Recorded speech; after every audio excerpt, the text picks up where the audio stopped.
राजाखौरा आगरतलानि विद्युत भवननि बसखाङाव खादुमानि फुरुक लाइखा PSECL नि vision प्लास नि बिसिङाव सेबुक खालायथंनाय 150 जन हाय जों फेरांनि नायखुंनि लाइनमेन ताइ हेल्पार रक कक्सिल जाखा कग्रमानि तैनो बरनि बेतन रक बां रजागिया ताइ 8 घन्टानि जागा 12 घन्टा सामुं खालायबो हायनो बरनि मानथाइ सेप्लाय जागि टंखा हनै आबनो जाजैनि तिनि खादुमानि तां संसालायखा बरनि जों जालनो याखाग्रानि बागै विजन प्लास नि बिसिङाव सेबुक खायनाय जों फेरां नायखुंनि लाइनमेन ताइ हेल्पार रकनि खादुमु असालो फुरुक जाखा बाबैसा फासिं गामि आमतेरगो नबार वाफिनि बागै जों फेरां जायखे माइनि आंनि दङ आरो बिसिङाव जे कक रुइ बरनो रां गोबां रानि कक सामाबो कक माइ आंनिनो जों फेरां नायखुंनि फासिं खादुमा फुरुक लाइखा जों फेरां नायखुंनि न सेबुक रक এখন মেইন লাইন উঠতে হবে, কারণ এসটি লাইনটা না উঠলে এসটি লাইনটা হবে না।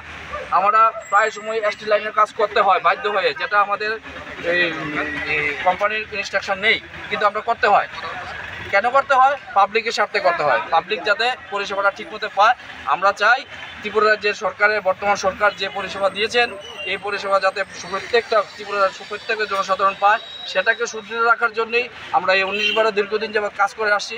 কিন্তু দুঃখের বিষয়, সরকার কর্তৃপক্ষ হোক, ডিপার্টমেন্টের কর্তৃপক্ষ হোক, কারোই আমাদের বেতন সম্পর্কে, আমাদের কর্তৃপক্ষ, আমাদের স্টাফের নিরাপত্তা সম্পর্কে, আমাদের স্টাফের দুঃখ দুর্দশা শুনতে রাজি না।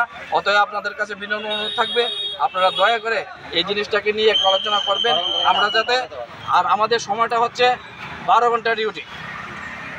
আমি যতটুকু জানি, আমার যতটুকু নলেজ আছে, আমি মনে হয় শুনছি না যে 12 ঘন্টা কোনো দপ্তরের কাজ হয়।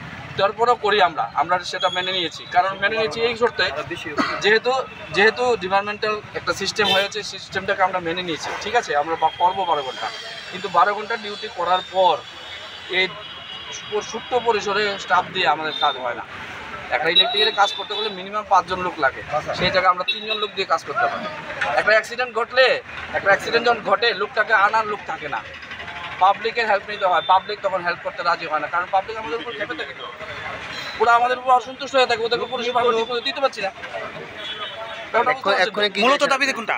এখন আমাদের মূলত দাবি হচ্ছে আমাদের বেতনটাকে বৃদ্ধি করতে হবে। দ্বিতীয়ত দাবি হচ্ছে আমরা যে 12 ঘন্টা ডিউটি করি, এটাকে একটু স্বল্প করতে হবে, 8 ঘন্টা করতে হবে। আরেকটা দাবি হচ্ছে আমাদের স্টাফ, প্রত্যেকটা সাব ডিভিশনের যে স্টাফ, যে আমাদের টিম অনুযায়ী যে কাজ করি, এই স্টাফটা আমাদের বাড়িয়ে। আপনারা কি হেল্পার না লাইনম্যান?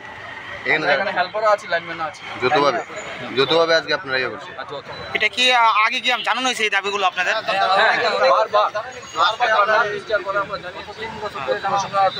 কর্তৃপক্ষ আমাকে আশ্বাস দিয়েছিল 15 দিন পরে হবে, 10 দিন পরে হবে, আপনারা একটু ধৈর্য ধরুন। ঠিক আছে, ওদের কথা আমি মেনে নিয়েছি, কিন্তু মেনে নেওয়ার পরও আজ অদ্যবধি কোনো সদত্ব পাচ্ছি না, যার কারণে আজকে বাধ্য হয়ে আপনাদের এই প্রকাশ্যে আসা জিনিসটা প্রকাশ্যে এসে গেল।